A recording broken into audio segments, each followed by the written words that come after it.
이번 시간은 여러분들 교재부터 보시죠. 507페이지부터 나갑니다. 전 시간 교재 페이지 얘기 안 했었는데 지난 시간에는 뭐부터 나갔었죠? 우리 주택조합부터 나갔으니까 494페이지부터 시작한 거고 이번 시간은 507페이지 주택건설대지의 소유권 확보란 말이 나옵니다. 자, 이건 뭐에 관한 내용이죠? 여기 사업계획 승인에서 이어지는 겁니다. 그래서 사업계획 승인, 누가 사업계획 승인 받죠? 단독주택이나 공동주택을 짓는데 30호 또는 50호 이상, 30세대 이상 또는 50세대 이상, 대주성은 1만 제곱미터 이상은 사업계획 승인받아라 그랬었고, 그때 누구한테 승인받느냐? 원칙은 대지 면적이 10만 제곱미터 이상이면 시도사, 다만 대도시에서는 대도시장, 10만 제곱미터 미만이면 관악의 장들, 특광, 특시도 시장, 군수한테 받습니다. 또 국장한테 직접 사업계획 승인받는 게 몇 가지가 있다? 4가지가 있었다. 그런 것들이 지난 시간에 살펴본 거고, 그때 사업계획 승인받기 위해서는 뭘 확보해야 됩니까? 주택건설 대지를 확보해야 되겠죠. 여기다 뭘 써놓는다? 주택을 건설하기 위한 사업계획 승인을 받으려면 이때 주택건설 대지에 대한 뭘 확보하라? 대지에 대한 소유권을 확보하여야 원칙적으로 뭘 해준다? 사업계획 승인 내주겠다 이 말이죠. 근데 소유권을 확보해야 되는데도 불구하고 예외적으로 확보하지 않았는데 그래도 뭘 해준다? 그래도 사업계획 승인을 내주는 예외가 있다. 소유권을 확보하지 않은데도 사업계획 승인 내주는 경우가 있습니다. 어떤 경우죠? 3가지 사유가 있단다 하고 나오죠. 첫째는 어디에서 지구단위 계획 결정이 필요한 주택건설 사업이랍니다. 무슨 말이죠? 여기가 지구단위 계획 결정이 필요하다는 건 이미 뭐로 지정됐다는 걸 전제로 하죠. 지구단위 계획 구역으로 지정됐을 때 이 안에서 뭐가 필요하다? 지구단위 계획 결정이 필요한 겁니다. 그럼 지구단위 계획 구역으로 이미 지정됐다는 걸 전제한 거죠. 그럼 이런 구역 안에선 뭐만 확보합니까? 80% 이상의 뭘 확보해? 사용할 수 있는 권한을 확보합니다. 전체 면적 중에 여기 얼마 이상? 80% 이상만 뭘 확보한다? 사용할 수 있는 권한을 확보하고, 사용권이냐? 그걸 확보하고, 나머지 얼마 되는 거? 20% 이하되는 나머지 퍼센트 이거. 요 나머지 요게 뭐가 된다? 요게 매도 청구 대상이 된다면, 매도 청구라는 건 팔고 떠나라 라는 그런 대상이 된다면 아직 이 대지 전체 돼서 뭘 받지 않았어도 아직 소유권을 확보하지 못했어도 전체 돼서 소유권을 다 확보한 건 아니죠. 그런데도 여기 돼서 일단 뭐 내주겠다? 사업계획 승인 내주겠다 이거죠. 두 번째는 지구단위 계획구역이 아닌 지역이라면 그때는 뭘 확보한다? 소유권은 확보하지 못했으나 사용할 수 있는 권한은 확보했다라고 돼 있죠. 이게 무슨 말이야? 지구단위 계획구역이 아니라면 그때는 사용할 수 있는 권한을 그때는 80%가 아니라 무려 100%를 확보하라 이 소리입니다. 이 말은. 그러니까 아까 지구단위 계획구역보다 훨씬 더 강화되는 겁니다. 지구단위 계획구역은 80% 이상만 사용할 수 있는 권한을 확보하면 되죠. 지구단위 계획 아니면 그냥 사용할 수 있는 권한을 확보하라 했으니까 이건 100% 확보하면 그때도 사업계획 승인 내주겠다. 세 번째는 국가나 지방자치단체나 한국토지대공사나 또는 지방공사, 얘들을 한마디로 공공건설 사업체가 주택건설 사업을 시행한다면 얘들은 소유권 다 확보하지 않아도 그래도 사업계획 승인 내준다는 거. 그게 첫 번째 소유권 확보죠. 그 밑에 매도 청구라는 게 나오죠. 그럼 좀 전에 일단은 80% 이상만 사용할 수 있는 걸 확보하면 나머지는 뭐가 된다고? 매도 청구 대상이 되면 그때는 사업계획 승인 내준다 그랬죠. 그래서 매도 청구가 나옵니다. 이 매도 청구는 2가지가 있어요. 첫째는 지금 말한 지구단위 계획구역 안에서 80%만 사용할 수 있는 걸로 확보하면 나머지는 원칙적으로 다 20% 이하 되는 건 그건 매도 청구 대상이다. 바로 지구단위 계획구역 안에서 하는 게 하나 있고 또 하나 있어요. 어디서? 우리 리모델링 할 때 조합을 설립하잖아요. 그때 조합 설립에 지난 시간에 결의한 자들이 있었죠. 야, 우리 리모델링 주택조합 설립할까? 그러자. 결의한 사람들, 그분들만 조합원이 되고 그 리모델링 주택조합에서 조합 설립에 결의하지 아니한 사람들 있죠. 그분들은 다 뭐가 된다? 팔고 떠나라. 매도 청구 대상이 되는 겁니다. 그분들은 조합원이 아닙니다. 결의한 사람만 조합원이 되고 결의하지 않은 자들은 조합원이 아니까 팔고 떠나라 라는 매도 청구 대상이 된다라고 기억해 두시면 됩니다. 그때 위에 거 지구단위 계획구역 안에서 아까 얼마만 확보했죠? 80%만 사용할 수 있는 권을 확보하면 나머지는 원칙적으로 다 뭐가 된다? 원칙적으로 다 매도 청구 대상이 되는 게 맞아요. 그런데 80% 이상 사용할 수 있는 권을 확보했는데도 나머지 남은 20% 있죠? 그 나머지 중에서 뭐 되지 않는 사람이 있다? 매도 청구 대상이 안 되는 자들이 있어요. 이 안에서도. 누가 매도 청구 대상이 안 될까? 그게 중요한 겁니다. 자, 80% 이상 사용할 수 있는 권을 확보하는데 나머지 20% 이하 중에서도 매도 청구 대상이 안 되는 자가 있다. 누구죠? 지구단위 계획구역 지정고시일. 여기가 지구단위 계획구역이 지정고시 된 날이야. 그 고시일 이전 몇 년? 10년 전에 여기서 취득한 사람입니다. 지구단위 계획구역 지정고시 되기 10년 전에 취득을 해서 지금까지 뭐였다? 보유해 왔습니다. 이때 취득하자고 지금까지 보유했다는 얘기죠. 이분은 매도 청구 대상이 된다 안 된다? 안 됩니다. 왜 안 될까? 이분은 10년 전에 취득했다는 건 여기가 이런 식으로 개발될 거라는 거, 지구단위 계획구로 지정돼서 개발될 거라는 걸 아는 사람이야 모르는 사람이야? 모르는 사람이죠. 이런 걸 선의의 취득자라고 부르고, 이런 모르고 취득한 선의의 취득자는 투기 목적으로 취득한 게 아니기 때문에 이 사람은 팔고 떠나라 라는 강제 처분 대상이 되지 않는다. 매도 청구 대상이 되지 않습니다. 그래서 이것도 기억합니다. 다만 이때 그런데 문제는 이제 100분의 80, 즉 80%가 아니라 이제 몇 퍼센트까지 확보했다? 95% 이상 뭘 하겠죠? 사용할 수 있는 권한을 확보하면 그때는 어떻게 될까? 사용권을 확보했다. 몇 프로? 95% 이상 사용권을 확보하면 그 나머지 있죠? 5% 이하 되는 그 나머지, 이 나머지는 전부 다 뭐가 된다? 그것도 매도 청구 대상이 된다는 거 이것도 기억해 주시기 바랍니다. 따라서 95% 이상만 사용할 수 있는 권을 확보하면 나머지 5% 이하 되는 나머지 남은 사람은 언제 취득했어도 10년 이전에 취득한 이 사람도 뭐가 된다? 그것도 매도 청구 대상이 된다는 것. 10년에 취득한 원주민 토박이도 여자도 매도 청구 대상이 된다는 것. 그것도 같이 기억합니다. 몇 퍼센트 확보하면 95% 이상만 사용권을 확보하면 나머지 5% 이하 되는 사람은 설령 10년 이전에 취득한 사람이라 하더라도 그분도 매도 청구 대상 중요한 거죠. 그것까지 같이 기억해 두도록 합니다. 그때 매도 청구 대상이 되면 그 위쪽으로 올라가서 매도 청구하면 자, 매도 청구 대상이 됐어. 그럼 뭐 해야 되죠? 그때 가격은 팔고 떠나라 그랬을까? 그때 가격은 무슨 가격을 할까? 이 가격은 시가로 매도할 걸 청구할 수 있습니다. 시장 가격으로 편성한다는 거. 시가로 매도할 걸 청구할 수 있고, 매도 청구 대상이 된다 하더라도 바로 소송 제기하는 건 안 되고 일단은 3개월 이상은 먼저 뭐부터 한다? 협의부터 해야 됩니다. 야, 네 거 팔아라 라고 협의부터 3개월 이상은 해야 되고 3개월이 지났는데도 그 가격에 대한 협의가 이루어지지 않으면 그때는 소송을 제기해서 그때는 가격을 팔도록 이렇게 한다. 그때 가격은 원칙적으로 시가로 매도를 청구할 수 있고 3개월 이상 협의가 필요하다는 거 그것도 여러분들 같이 기억해 두도록 합니다. 자, 우리 교재에 보면 그 다음에 매도 청구가 끝나고 나서 509페이지에 보시면 공사 착수 기간에 관한 게 나옵니다. 근데 아까 우리 그 공사 착수 기간은 어디서 봤었죠? 핵심 정리 15번 맨 밑에서 공사 착수 언제까지 한다? 사업계획 승인 받은 날부터 5년 해야 된다는 거 거기서 먼저 봤었는데 요 편집 차이에서 조금 그 순서가 바뀌었으니까 공사 착수 기간은 핵심 정리 15번 맨 밑에 있다는 거 기본서는 509페이지에 5번 공사 착수 기간이 뭐 다음에 나온다? 매도 청구 다음에 써 있다는 거 그거는 순서가 바뀌었다는 것만 조심하시기 바랍니다. 자, 이제 뭐로 내려가죠? 사업 시행에서 필요한 몇 가지 조치로 내려갑니다. 그럼 사업 시행에 의한 조치는 어디에 나오죠? 여러분들 교재 510페이지에 나옵니다. 자, 이런 주택건설 사업, 대주성 사업을 시행하려면 먼저 뭐부터 한다? 타인의 토지 필요하다면 출입할 수 있다. 타인의 토지 출입. 또 무료로 서류를 열람하거나 교부 청구할 수 있다라는 내용들. 또 필요하면 토지 등을 수용 또는 사용할 수 있다. 공익사업적 성격을 갖는 국민주택을 건설하는 사업에서는 필요하다면 수용 또는 사용할 수 있다라는 것들이 나오죠. 그것도 아무나 하는 건 아니야. 공공건설 사업지만 수용할 수 있습니다. 그 다음 페이지 넘어가 보시면 512페이지에 주택건설 용지 확보라는 게 나오죠. 그 핵심 정리 몇 번? 16번에서 나옵니다. 그래서 핵심 정리 16번에 보니까 이제 뭐가 나온다? 주택건설 용지를 확보하자라는 말이 나오죠. 자, 이게 무슨 뜻이죠?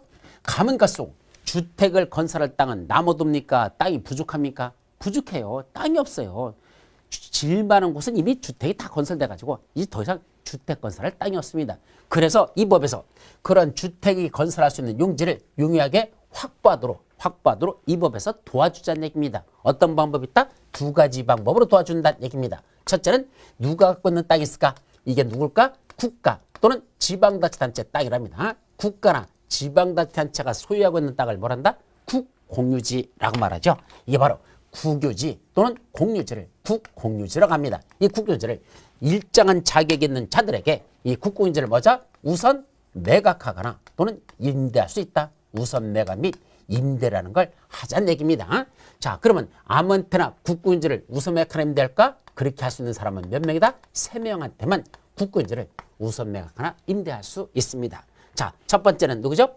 국민주택 규모의 주택을 50% 이상 건설하고자 하는 사업주체.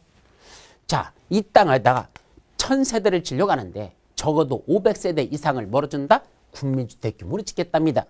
국민주택이 아니라 국민주택 규모라고 했으니까 민영주택도 괜찮은데 규모만 85열을 짓는다는 얘기입니다. 그걸 전체 1000세대 중에서 500세대 이상 짓는다면 그 이야기는 이 땅이 누구 건데? 국가나 지방자치단체인 국공유지 땅이지만 그 국공유지를 이런 자에게 우선 매각하나 임대할 수 있죠. 또 주택조합이 건설한 주택을 지을 때 그걸 조합주택이라고 하는데 그 조합주택을 건설하고 할 때 그때도 국공유지를 우선 매각하나 임대할 수 있죠. 세 번째는 이런 1번과 2번과 관련된 주택을 건설하기 위한 뭐하는 자? 대지를 조성하는 자.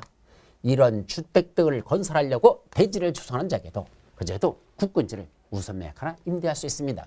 그럼 우선 매각 임대했으면 샀잖아. 그러면 그로부터 임차한 날로부터 매수한 날로부터 임차한 날로부터 몇 년 내에? 2년 내에 다시 뭐 해야 됩니까? 이런 주택을 건설하나 대지를 조성하는 사업을 시행해야 됩니까? 안 해야 됩니까? 해야 됩니다.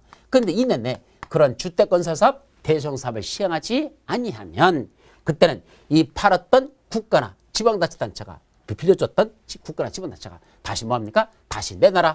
파는 것들을 되사는 걸 뭐란다? 환매라고 하고 임대차 계약 체결한 거 뭐 할 수 있다? 취소할 수 있습니다. 그래서 저는 2년 내 사업을 시행하지 않으면 그때는 파는 것은 사업 주체인 국가나 지방자치가 되사는 거 그걸 환매라고 하고 다시 임대차 계약 체결했던 건 국가나 지방자치가 취소할 수 있다. 예, 여기까지도 여러분들이 기억해 두셔야 됩니다. 자, 두 번째로서는 무슨 사업을 시행한답니까? 이제 이게 1번이고 2번에서는 자, 여기서 무슨 사업을 시행한답니까? 도시개발 사업을 시행한답니다.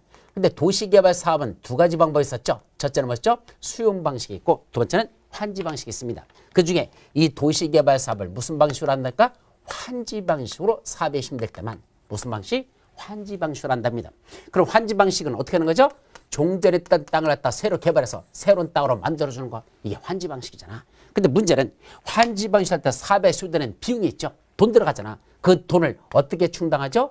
여기 있는 토지 수재의 땅을 환지로 정하지 않냐고 사업에 필요한 경비에 충당해서 이걸 뭐로 정한다?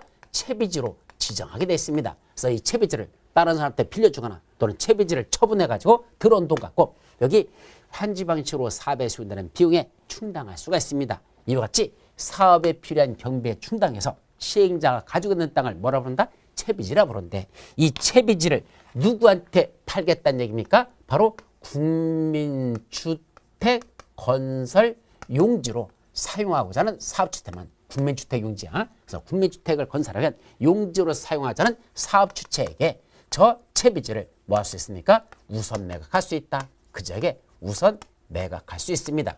그때 채비지 총면적의 얼마까지면죠? 2분의 1입니다. 즉 50%까지만 그때는 우선 매각이 가능하다는 거. 채비지 총면적의 얼마까지만 50% 범위 내에만 우선 매각이 가능하다라는 것도 같이 기억해 두시겠죠? 이때 매각할 때 매각하는 방법은 원칙은 뭐란다? 경제입체를 붙여야 됩니다. 근데 이 국민주택 용지로 쓰고자 하는 사업주체가 한 명밖에 없으면 그때는 경제입체를 못 붙이죠? 그때는 수의계약으로 할 수 있단다. 예, 한 명밖에 없으면 그때는 경제입체를 한다니까 수의계약이죠? 문제는 환지 방식으로 할 때는 환지계획이 수립됩니다. 이 안에서 환지계획이 수립되는데 아직 환지계획이 뭐 되기 전에 수립되기 전에 매각 요구가 들어왔습니다. 이거 팔아요라고 매각 요구가 들어오면 그때는 이거 어떻게 팔아야 될까? 환지계획이 수립되기 전인데 팔으라고 하면 그때는 어떻게 합니까? 그때는 하나의 단지가 되도록 정해주라. 하나의 단지가 되도록 정하라는 게 무슨 말이죠? 한쪽에다 몰아서 주랍니다. 즉 채비지 위치를 이렇게 한쪽에 몰아가지고 줘야지 쪼개가지고 요거 줄게. 그러면 안 됩니다. 환지계획이 수립되기 전이라는 건 아직 채비지 위치가 정해지지 않은 것이고 그때는 매각할 때 채비지는 어떻게 한단다? 한쪽에다 몰아서 준다. 하나의 단지가 되도록 정해서 한쪽에다 몰아줘야 된다는 것. 거기까지. 또 채비지를 양도하는 가격은 무슨 가격을 할까? 이거는 원칙은 공시지가로 합니까? 아니요. 감정가격을 합니다. 원래는 감정가격으로다가 이 채비지를 팔아야 되는데 뭐로 하는 게 있죠? 여기다가 임대주택을 짓겠답니다. 즉 국민주택을 짓는 걸 임대주택으로 짓겠답니다. 그러면 비싸게 받아야 돼? 싸게 받아야 돼? 싸야 되죠. 이때는 무슨 가격을 한다? 조성 원가를 기준으로 할 수 있다라고 됐습니다. 따라서 이때도 감정가격 이하면 안 돼요. 임대주택 등을 건설하고자 할 때는 그때는 조성 원가를 기준으로 하지 감정가격 이하는 말을 쓰지 않는다는 건 여기가 주택건설용지 확보에 관한 거죠. 자, 이제는 사업시행에 의한 조치로서 그게 제일 중요한 거고 이제 뭐 받았으니까 이제 사업시행 조치 끝났으니까 사업시행으로 들어가자. 아까 착공신고하라 그랬죠. 언제까지 한다 그랬죠? 사업계획 승인받은 후부터 원칙은 5년 내에 공사를 시작해야 된다. 최초 공고에서도 5년이고 최초 공고 이해 공고는 있는데 최초 공고에서 착공신고한 후부터 있는데 공사에 들어가라 그랬었죠? 그게 바로 이제 착공신고하고 공사에 들어가라는 얘기입니다. 그래갖고 제대로 하는지 시공하고 공사가 제대로 하는지 감독 업무도 수행하고 다 끝났다 사용검사 받아라 그랬습니다. 근데 이 사용검사 후 매도 청구라는 게 핵심 정리 17번 작년에 일부만 요 시험문제에서 지문 중에 들어있었어요. 이게 뭐죠?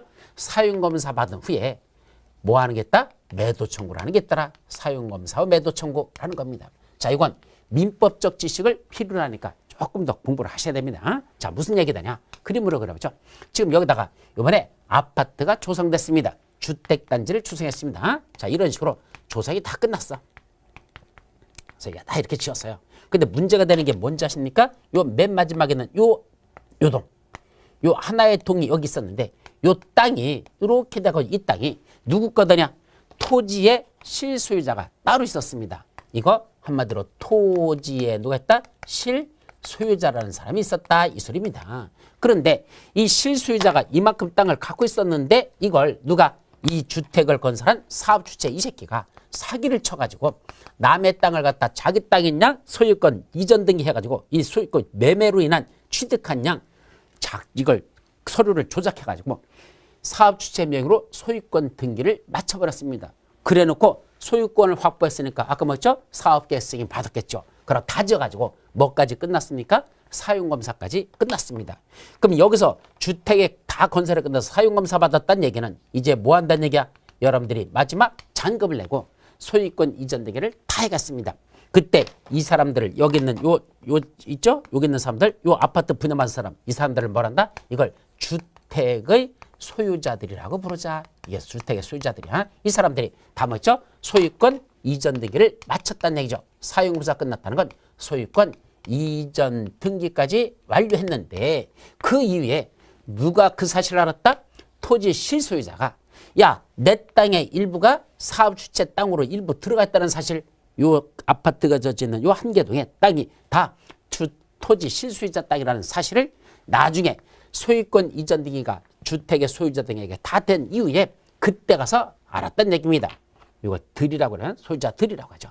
그러면 이때 소유권 이전 등기가 끝나고 알았으면 끝이더냐? 아닙니다. 그때는 토지 실소유자들이 누구를 대상으로 주택 소유자들을 대상으로 해서 뭐였죠? 소유권 이전 등기 말소 소송이라는 걸 제기합니다. 즉 소유권 이전 등기가 잘 됐다 잘못됐다 잘못됐다고 이거 소유권 이전 등기 말소 청구 말소 소송을 제기했습니다. 그래서 누가 했어? 토지 실소유자가 승소를 했습니다. 이겼다는 얘기입니다. 이겼다는 얘기는 이 땅은 니들 게 아니고 주택 소유자들 니들 땅이 아니라 토지 실소유자 이 사람 땅이라고 그때 소송에서 끝났다는 얘기입니다. 그럼 문제가 되는 게 뭐죠? 이 아파트 분양받은 사람들 졸지에 황당해진 거죠. 자기들 아파트인 줄 알았더니 땅이 남의 거였네 이렇게 됐잖아. 그럼 이때 토지 실소유자들이 한테 누가 요 주택의 소유자들 이 사람들이 실소유자한테 뭘 생각했다? 야, 니들 땅 우리한테 받아라 라고 매도 청구를 할 수 있다라. 요게 사용검사 받은 이후에 매도 청구입니다. 누가 누구한테 팔으라고 한다?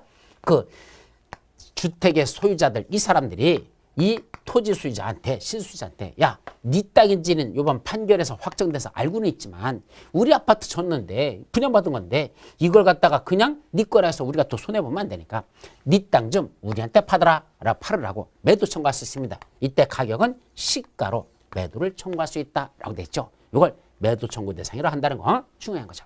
그때 매도 청구 대상이 되는 이 토지 면적은 전체 대지 면적 중에 5% 미만. 작년에 시험 문제 난 게 이거였었어요. 그래서 전체 대지 면적 중에 요 매도 청구 대상이 되는 토지는 5% 미만일 때만 매도 청구 대상이 된다.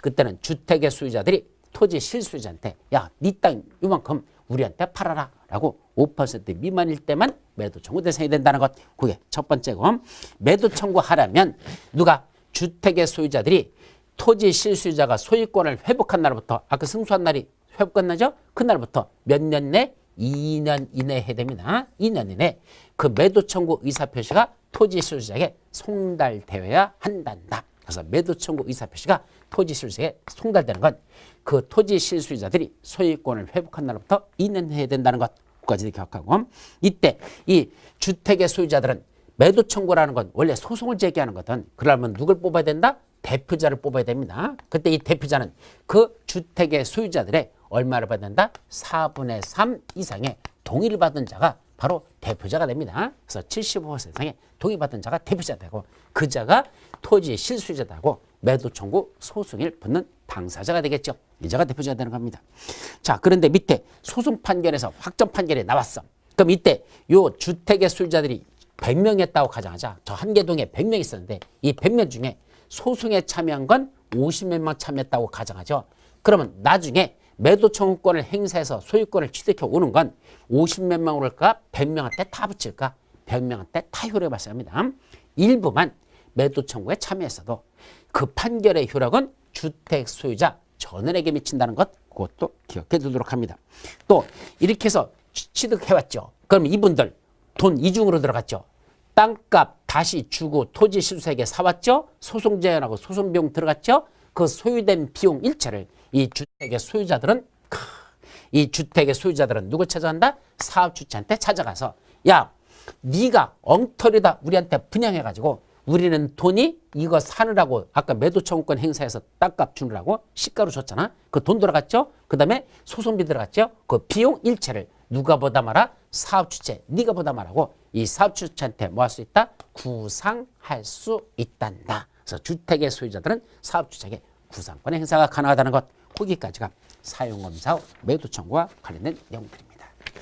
자, 이제 밑으로 내려가서 주택의 건설에서 이제 뭐가 나오죠? 주택 자금에 관한 게입니다. 그래서 주택 자금은 크게 보면 여러분들 세 가지가 있어요. 여러분들 교재 보시면 이제 나머지들을 쭉 넘어가고 지금 매도 청구는 몇 페이지죠?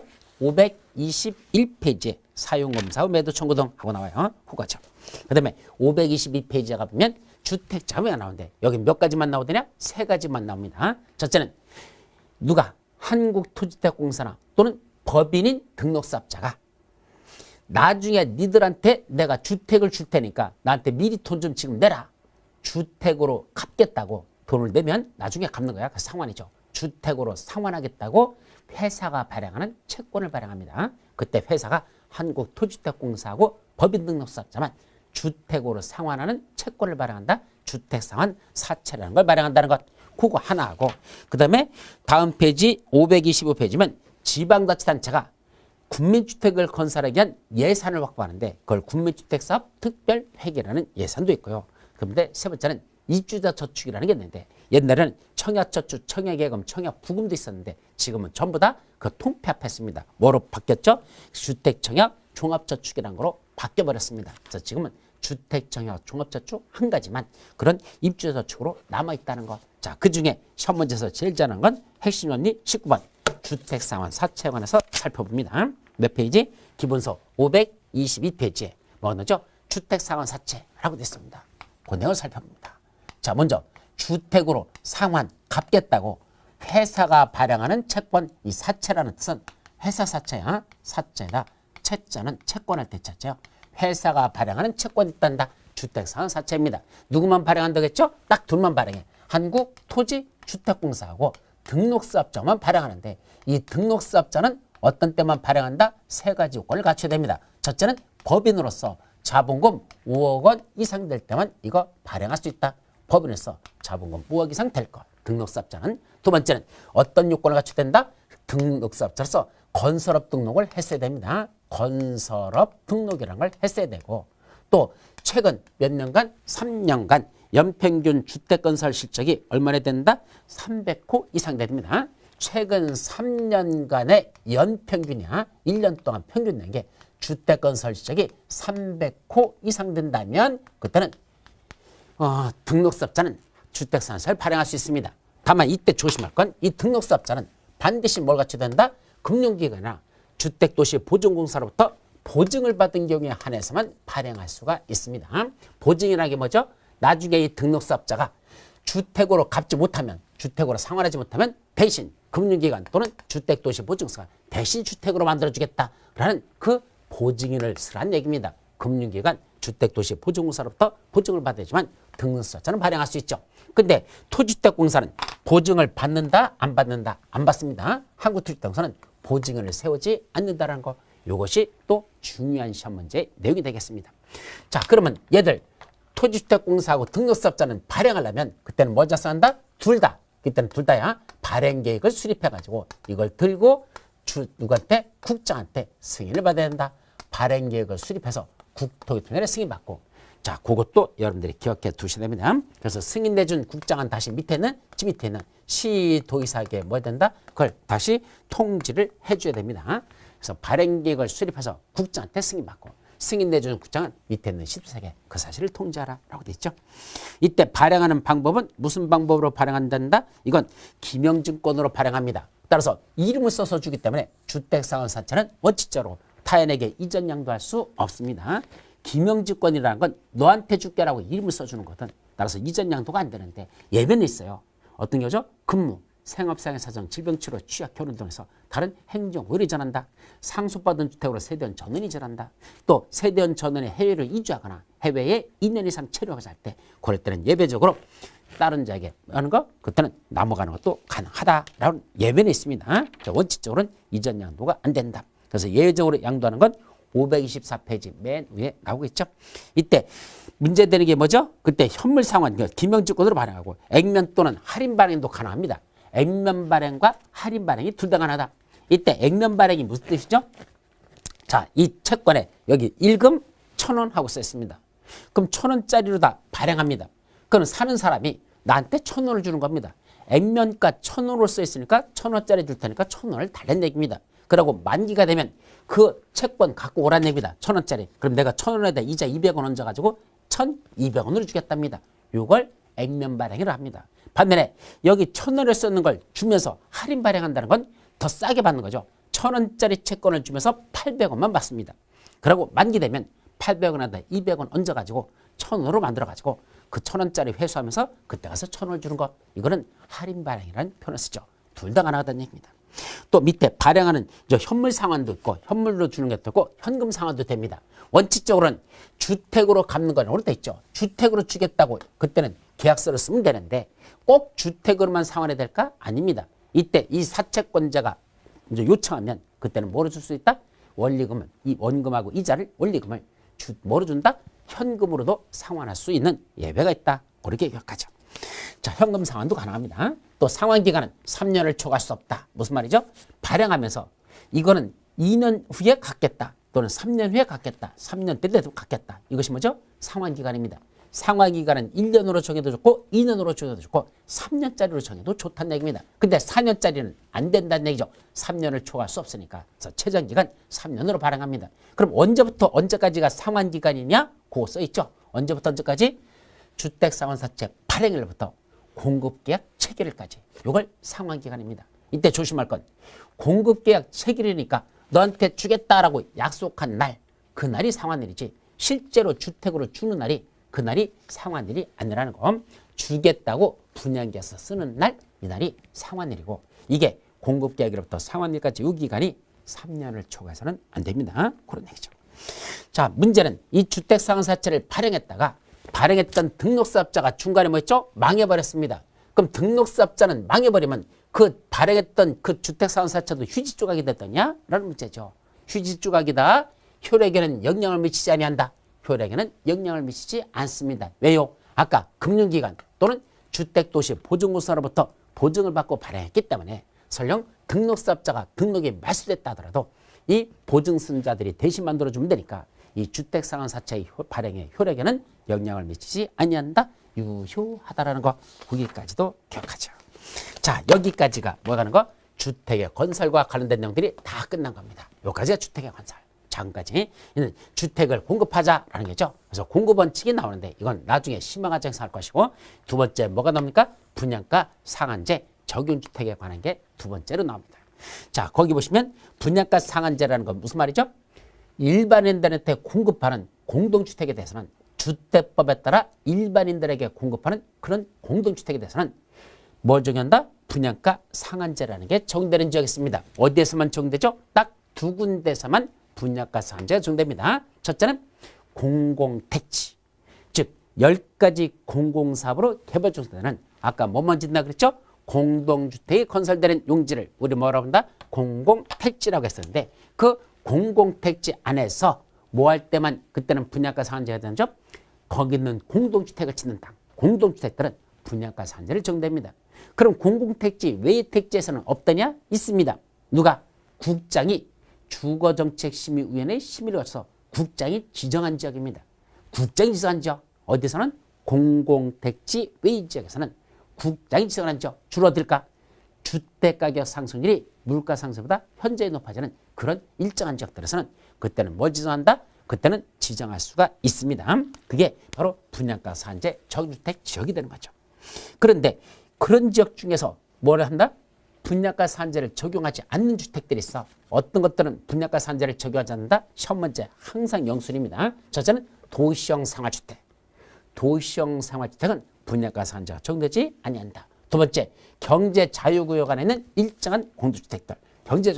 세 번째, 관광특구 안에 공동주택을 짓는데 규모가 50층 이상 되거나 또는 높이가 150m 이상 될 때, 요거 관광특구 안에 짓는 공동주택 중에서 층수는 50층 이상 또는 높이는 150m 이상. 여기서 조심할 건 층수는 50층이라 했는데 그에 대비되는 개념으로서 높이는 150m로 되어 있습니다. 우리 건축법에서는 초고층 건축물이라고 배우셨죠? 50층 이상 또는 높이가 200m 이상 되는 게 초고층이라고 그랬잖아. 그럼 50층하고 200m하고 연결돼서 한 개층을 3m로 계산하는 건 건축법입니다. 근데 주택법은 한 개층을 3m로 계산한다는 거. 그래서 50층이 150m하고 연결된다는 것. 그걸 조심하십시오. 그래서 관광특구 안에서는 50층 이상 또는 높이가 150m 이상 되면 그거는 분양가 상한제를 적용하지 아니한다. 그래서 분양가 상한제 적용하지 않는 거 몇 가지? 세 가지야. 첫째는 뭐 어떤 거? 분양가 상한제를 적용하지 않는다. 도시형 상하주택, 경제자유구역 안에는 일정한 공동주택들. 세 번째, 관광특구 안에는 50층 이상 또는 높이가 150m 이상 되는 것 기억해 두시기 바랍니다. 자, 분양가 상한제 적용주택의 그 분양가격은 두 가지로 구성되어 있습니다. 첫째는 택지비, 또 하나는 건축비입니다. 그때 택지비는 얼마까지만 받고 건축비는 얼마만 받으라고 이렇게 두 가지로 구분해서 구성되어 있다는 것. 또 이 분양가 상한제 적용주택 지역에서 아까 어디 있었죠? 국장이 지정하는 지역. 그럼 국토교통부 장관은 아무데나 분양가 상한제 적용주택 지역을 지정할 수 있을까? 공공택지, 외택지 중에서는 뭐 하는 지역? 그때는 다음과 같은 세 군데가 있을 때 그런 지역에 지정할 수 있습니다. 첫째는 지정하고자 하는 날이 속하는 달의 직전 3개월 동안. 그럼 지금이 2월달이거든요. 2월달 오늘 2월 8일 오늘 지정한대. 그럼 지정하고자 하는 날이 속하는 달 하면 2월이죠. 직전 월 하면은 1월 기준으로 지난 3개월간 그럼 1월, 12월, 11월 요 3개월간 얼마나 올랐답니까? 아파트 매매가격 상승률이 10% 이상인지요. 그런 데는 공공택지, 외택지 중에서는 그런 데를 분양가 상한제 적용주택 지역으로 지정할 수 있습니다. 또 하나는 직전 3개월간, 지난 3개월간에 뭐가? 아파트 거래량 증가율이, 아파트 거래량 증가율 있죠? 그게 전년 동기 대비 작년에 같은 그 3개월 동안에 그 올랐던 그때 전년 동기 대비 그 증가율보다도 얼마나 높다? 200% 이상 증가한죠. 200% 이상 증가한죠. 또 하나, 지난 3개월간에 월평균 그 청약 경쟁률이 있었을 건데 그게 얼마다? 20대 1을 초과하는지요. 지난 3개월에 청약 경쟁률이야. 그게 아파트의 평균 청약 경쟁률이 20대 1을 초과했던 그런 지역이라면 공공택지, 외택지에서도 분양가 상한제, 정주택지로 국장이 지정할 수 있다 이 소리입니다. 그때 국장이 지정할 때는 정해진 지역을 지정하는 경우는 미리 시도사의 의견을 들어야 한다. 그래서 그런 구역을 지정할 때는 뭐가 필요하다? 시도사의 의견을 들어야 됩니다. 조심할 건 국장은 즉 위에 있는 대빵은 어떤 의사결정을 할 때는 밑에 있는 자의 의견을 들으라 라고 됐습니다. 의견을 듣는 건 윗사람이 밑에 사람에 관한 걸 할 때만 의견을 듣는다라는 거 표현력을 조심해서 기억하도록 합니다. 일단 거기까지만 기억하죠. 자, 그 다음에 핵심전이 몇 번? 21번으로 됩니다. 공급질서 교란행위 금지라는 말이 나오죠. 이때 공급질서 교란행위 금지는 이제 어디 내려가느냐 요거죠. 공급질서 교란행위 금지라는 건 한마디로 말하면 여러분들이 주택을 공급받을 수 있는 각종 지위나 또는 증서 등을 갖고 있는데 그 지위나 증서를 함부로 타인에게 중간에 양도, 양수, 알선, 광고하여서는 아니 된다. 이걸 뭐란다? 공급질서 교란이 금지랍니다. 대표적인 게 뭐죠? 여러분들 청약통장 있잖아. 아까 주택청약종합저축이라는 통장 있었죠? 이거 10년 동안 가입해서 1순위 빵빵한 통장을 만들었습니다. 근데 이게 요새 청약통장 불법 전매 같은 게 이루어지잖아요. 근데 그걸 노리는 사람들이 있습니다. 왜? 저 사람 통장으로다가 분양신청하면 당첨도 쉽게 될 것이고 그럼 나중에 그 차액을 남기는 게 괜찮을 것 같다. 그러면 그걸 살려가는 사람 있죠. 그럼 누가 갖고 있던 거? 여기 A라는 사람이 갖고 있던 청약통장을 누구한테? B라는 사람한테 불법으로 전매하는 겁니다. 그 청약통장 갖고 있던 통장을 누가 산다? 이 사람이 사는 거죠. 근데 명의는 A명으로 그냥 해야 됩니다. 왜냐면 이건 양도 양수 못하는 거거든. 그러니까 A명으로 있고 그러고 나중에 여기 저 갑이 사업주체가 분양을 합니다. 그때 이 B가 이제 실제로 취득했으니까 명의는 지금 통장 명의는 A 거로 돼 있죠. 그럼 B가 A한테 시켜서 야 분양신청서 넣어봐 라고 합니다. 분양신청 넣었어. 당첨됐어. 그러면 계약금 내야 되잖아. 그 계약금은 B가 돈 A한테 줘서 이제 계약금 내고 B가 A한테 중도금 줘서 놓고 마지막 다 짓고 나서 사용검사 받고 나면 마지막 잔금을 치러야 되는데 그 잔금을 B가 A한테 줘가지고 A명으로다가 잔금을 치르면 사업주체는 그 잔금 내는 날 A명으로 소유권 이전되기를 해주고 A는 다시 그 소유권을 B한테 이전해주면 결국 마지막은 B의 거로 귀속되더라는 얘기입니다. 이거 통장을 불법 점매해가지고 이런 식으로 사가지고 결국 마지막은 B가 소유권을 취득하는 거 이게 바로 불법 점매가 이루어지는 겁니다. 근데 이거 하라 하지 말라 이거 함부로 이런 식으로 양도, 양수, 알선, 광고하는 거 이런 거 하지 말라 이 얘기입니다. 자 그런데도 이런 게 비일비재하게 현실적으로 벌어지고 있는 게 현실이에요. 그때 어떤 것들을 양도, 양수해서는 안 될까? 종류들이 나오죠. 첫째는 조합원주의 바로 지역주택조합하고 직장주택조합원주는 함부로 양도, 양수는 안 됩니다. 두 번째는 주택상환사채 아까 주택상환사채는 뭐였죠? 김영시주권으로 발행한다 그랬잖아. 그래서 김영주권이니까 타인한테 이전형도 안 되는 게 원칙이라 그랬죠? 또 함부로 넘겨서는 안 된다는 얘기입니다. 세 번째는 입주저축증서 좀 전에 말한 주택청약 종합저축 같은 거 그런 것들. 또 네 번째 무허가 건물 확인서, 철거 예정 증명서 또는 이주대책 대상자 확인서 같은 각종 딱지들. 그런 걸 가지고서 나중에 주택을 받을 수 있는 그런 딱지 같은 걸 갖고 있는 사람이 중간에 불법 점매하는 경우가 있는데 이런 거 해서는 된다 안 된다? 안 된다. 그래서 뭐뭐 하지 말랍니까? 이런 증서나 지위를 양도, 양수, 알선, 광고 네 가지를 해서는 안 된대. 근데 여기서 양도, 양수라는 게 어떤 의미를 갖더냐? 권리 변동을 수반하는 일체 행위는 다 양도, 양수로 봅니다. 권리 변동을 수반하면 다 양도, 양수죠. 근데 두 가지는 괜찮대. 권리 변동 중에 어떤 게 있죠? 첫째, 상속. 상속은 받고 싶어서 받는 건가? 하늘의 뜻입니까? 하늘의 뜻이잖아. 그래서 그건 내가 받고 싶어서 받는 게 아니기 때문에 어쩔 수 없이 양도되는 거. 그건 괜찮다. 또 하나, 저당은 괜찮답니다. 따라서 어디다 저당권을 설정하죠? 주택상환사채라든지 또는 입주자저축증서에다가 저당권을 설정하는 건 괜찮다. 저당은 괜찮다. 그게 시험 문제 여러 번 출제됐던 겁니다. 그래서 저당은 괜찮다라는 걸 조심해서 기억하시기 바랍니다. 그러면 그 밑에 이어서 그런 양도, 양수, 알선, 광고하지 말라고 했는데 그걸 뭐 한 사람이 있죠? 위반한 사람이 있습니다. 그럼 위반하면 어떤 효과가 있단다? 5가지 효과가 쭉 나와 있죠. 첫째는 그 지위를 무효화시킨답니다. 이때 지위를 무효한다는 게 뭐죠? 1순위 통장 갖고 있는 1순위지 또는 조합원주의.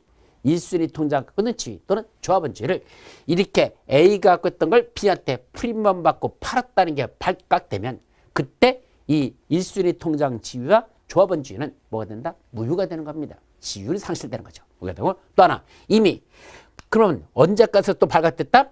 나중에 분양 시점까지 해서 당첨이 되고 나서 계약서를 썼습니다. 사업 주체하고 이 통장 원래 주인하고 계약을 체결했습니다. 그리고 나중에 이렇게 양도했다는 사실이 나중에 발각되면 그때는 이 공급계약 체결한 이 계약을 뭐 할 수 있다? 사업주체는 취소할 수 있다.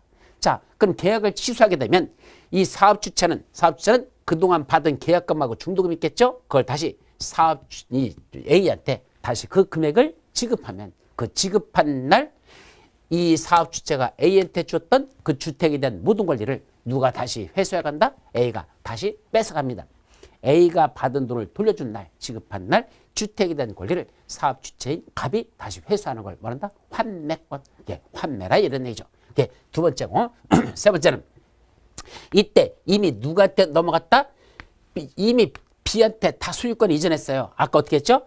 나중에 잔금을 치르면 갑의 명의로 있는 사업주체 명의에서 이 통장주인한테 소유권 이전하고 다시 통장주인의 소유권을 누구한테 넘겼죠? B한테 이전했습니다. 그럼 소유권이 1, 2 넘어가면 이제 다 끝난 거잖아.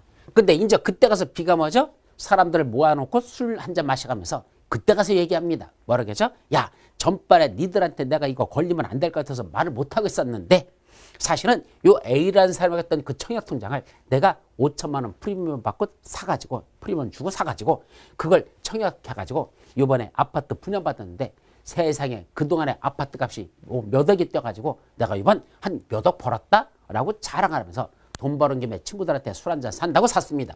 그랬더니 이 친구 중에 한 명이 그 얘기를 듣고는 그 다음날 정의사회 구현을 위해서 가서 사업주체한테 고자질을 했습니다. 시도사한테 고자질 해버렸죠. 그래서 이 친구가 걸려버렸습니다.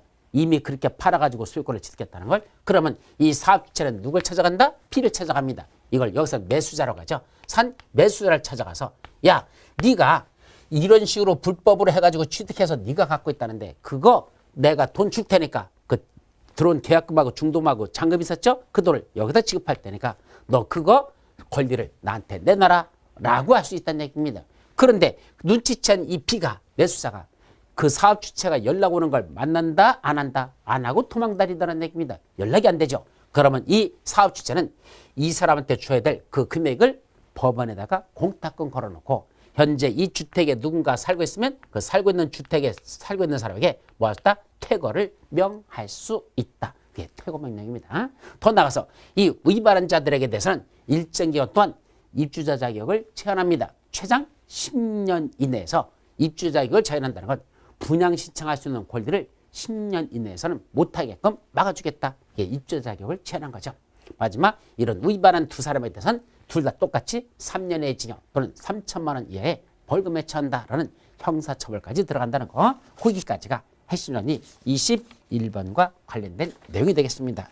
자, 여기까지가 이번 시간에 여러분들이 봐야 될 내용들이었었죠.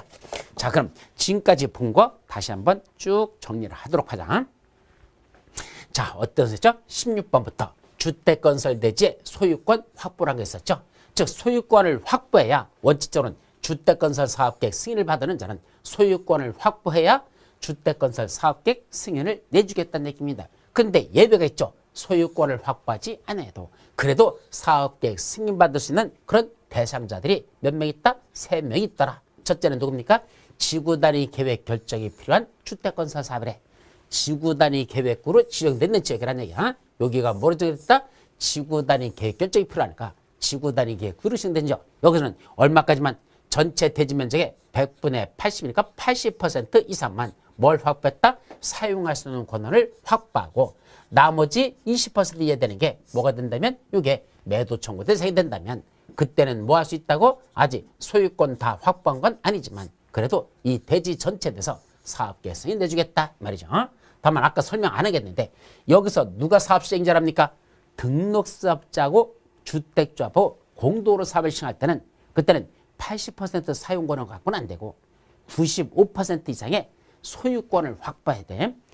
95%의 소유권을 확보하고 나머지가 매도 청구세 된다면 그때는 아직 소유권 다 확보하지 않아도 사업계획 승인해 줍니다. 두 번째는 사업 주체가 소유권은 확보하지 못했으나 사용할 수 있는 권을 확보했다. 아까 이건 지구 단위 구역이 아니구역이라 그랬죠? 그때는 100%의 사용권을 확보한 거야. 그런 사용권을 100% 확보했을 때 그때는 뭘 내준다? 사업계획서를 내줍니다. 또 공공건설 사업체가 주택건설 사업을 시행하면 그자들은 소유권 확보하지 못했어도 사업계획서를 내주죠. 그때 지구단위계획구역 안에서 여기 지구단위계획구역 안에서 지구단위 결정이 필요한 주택건설 사업에서 사업계획 승인을 받은 사업주체는 사업계획서 받았잖아. 그러면 이때 아직 사업 사용할 수 있는 권한을 확보하지 못한 데지. 아까 뭐 있었죠? 20% 이하 되는 거 그자들에게는 뭐 할 수 있다? 팔아라 라고 시가로 매도할 걸 청구할 수 있습니다. 따라서 여기 20% 이하 되는 이 사람들한테는 야, 네 땅은 팔고 너 떠나라 라고 매도 청구를 행사할 수 있는데 이 중에 매도 청구를 하려면 가격은 무슨 가격을 한다? 시가로 매도를 청구할 수 있고 그때 매도 청구하기 전에 3개월 이상은 먼저 가격 협의를 합니다. 내가 얼마 줄 테니까 너 팔고 떠나라 라고 가격 협의를 하는 게 3개월 이상은 해야 된다는 거. 3개월 동안 해도 안 되면 그 위에 매도 청구 소송을 제기하도록 됐습니다. 근데 문제는 여기 주택건설 면적 중 얼마까지? 80% 이상만 아까 사용할 수 있는 권을 확보하면 원칙은 그 땅들을 나머지 땅 요거는 다 먹어야 된다. 매도 청구 대상이 됩니다. 80% 이상만 사용할 수 있는 나머지는 매도 청구 대상인데 매도 청구 대상이 안 되는 사람들이 이 속에 들어있어요. 어디 안에 들어있다고? 여기 이 안에 매도 청구 대상이 안 되는 사람들이 있습니다. 누구일까? 지구단위 계획구역 지정고 시대기 여기 지구단위 계획 지정고 시대기 몇 년 전? 10년 이전에 취득하여 지금까지 계속 보유하여 온 자 있죠. 그래서 10년 이내에서 지금까지 보유하고 있는 사람 이 사람들은 강제로 살 수 있는 매도 청구 대상이 안 되는 게 원칙입니다. 그럼 이 사람들은 정량 안 될까? 되는 경우가 있습니다. 어떤 경우죠? 이제는 80% 이상이 아니고 95% 이상의 사용권을 확보하면 그때는 나머지 저 5% 이하 되는 사용권을 확보하면 나머지 5% 이하 되는 사람에 이런 사람이 들어있죠? 이 사람도 전부 다 먹어야 된다. 이것들도 매도 청구도 해야 된다. 그래서 95% 이상 사용할 수 있는 것을 확보했다. 그러면 요 안에 10년 이전에 취득해서 보유한 사람 이 사람도 무슨 대상이 된다? 그것도 매도 청구 대상이 된다는 것 중요한 거니까 기억해 두도록 합니다. 여기까지. 또 밑으로 내려가서 조금 더 빠졌죠? 지금 말한 모든 소유자에게 여기 나와 있어 모든 소유자에게 매도 청구할 수 있다. 얼마까지? 95% 이상만 사용할 수 있는 권을 확보하면 사용권을 확보하지 못한 모든 소유자에게 다 매도 청구가 가능하다라는 것까지 여기까지. 자, 핵심 문제 17번에서는 주택건설 용지를 유용하게 확보하도록 두 가지 방법이 있죠. 누가 갖고 있는 거? 국가나 지방자치단체가 있는 일정한 토지를 그걸 매수하거나 또는 임차를 원하는 자에게 우선 매각하거나 임대할 수 있는 게 있고 또 도시개발 사업에서 환지 방식으로 사업이 시작될 때 그 채비지를 뭐 하는 자? 국민주택 용지로 사용하자는 사업주체에게 우선 매각할 수가 있습니다. 이때 국가나 지방자치단체가 뭐 할 때? 토지 매수나 임차를 원하는 다음 같은 이 세 사람에게만 우선적으로 매각하나 임대할 수 있습니다. 어떤 자에게만 매각하죠? 첫째, 국민주택 규모의 주택을 50호 이상 건설한 자, 조합주택을 건설하는 그 조합 또는 그런 주택을 건설하기 위한 대지를 조성하는 자들에게 우선 매각하나 임대할 수 있죠. 그럼 매수한 날로부터 또는 빌린 임차일로부터 몇 년 내? 2년 내 이제 그런 주택건설 또는 대수용사업을 해야 되는데 주택건설 또는 대수용사업을 시행하지 아니하면 그때는 팔았던 걸 그 국가나 지방자치가 되살아간다? 환매하거나 또는 임대차 계약 체결하는 건 그건 뭐 할 수 있어? 취소할 수 있습니다. 또 채비지를 우선 매각하는데 누구한테만 팔죠? 국민주택 용지로 사용하고자 하는 사업체에게만 도시개발 사업 시행자에게 그 매각을 요구할 수 있는데 이때 채비지 총 면적의 얼마까지만 50% 범위 내에서 우선적으로 매각할 수 있습니다. 이때 매각하는 방법은 원칙적으로 경제입찰인데 매각을 요구하는 사업주체가 한 명밖에 없으면 그들은 수의계약으로 매각할 수 있죠. 아직 환지계획이 수립되기 전에 팔아라 라고 매각 요구 들어오면 그때는 환지계획에서 조각조각 쪼개줘야 된다. 한쪽에다 몰아서 하나의 단지가 되도록 정해야 된다. 하나의 단지가 되도록 정해됩니다. 그때 양도하는 가격은 원칙은 감정 가격인데 임대주택을 건설하고자 할 때는 조성 원가를 기준으로 할 수 있습니다. 여기까지.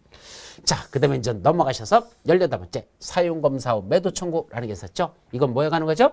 주택, 복리설이나 주택의 소유자들이 주택단지 전체 대지에 속하는 일부 토지에 대해서 아까 그림으로 그렸었죠. 여기 전체 주택단지 중에서 여기 아파트가 이렇게 들어차는데 그중에 일부 토지에만 뭐가 지었죠? 이렇게 해서 아파트를 지었는데 그중에 어느 땅만? 그중에 일부에 관해서만 어떤 거? 바로 여기 요 일부 있죠. 요 땅에 대해서 뭘 했다는 얘기야? 그게 주택의 소유자들이니까 요 사람들이죠. 이 주택을 가진 사람들이 자기 일부 토지에 대한 소유권 이전 등기 말소 소송 등에 따라 사용검사를 받은 후에 해당 토지의 소유권을 회복한 누구한테? 실소유자 그랬습니다.